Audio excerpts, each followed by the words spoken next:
What means qualifying work experience? That means you haven't been just printing. You've been exposed to some activities that are assessed in the SQ2 assessment. For example, you've been drafting some documents, you've sent emails to the clients with some advice, you've been exposed possibly to different meetings with the clients during which you collected information.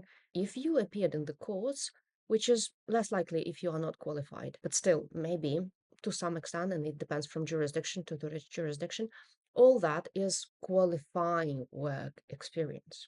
If you are a qualified lawyer, I have some good news for you. You automatically meet this requirement. What about organizations requirement? So it may be in a law firm, but maybe as in-house lawyer, or maybe in local counsel. The most important is that you've been exposed to actual legal work, and it doesn't matter what kind of organization it is.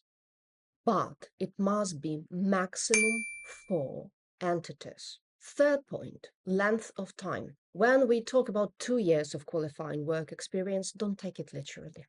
It means it may be something equivalent to 2 years of full-time job. You could have been working for 4 years, but part-time, combining it with your studies. This should work. As to this evidence, there's a requirement that it should be proved by a solicitor, qualified solicitor in England and Wales, who could be actually from your jurisdiction, it does matter. It can be any solicitor qualified in England and Wales who would have to go and check with your manager, with your law firm, that you've actually did this kind of work, which qualifies for this requirement. Contact us to obtain more information, and we will link you with different kind of services which can help you to prove this.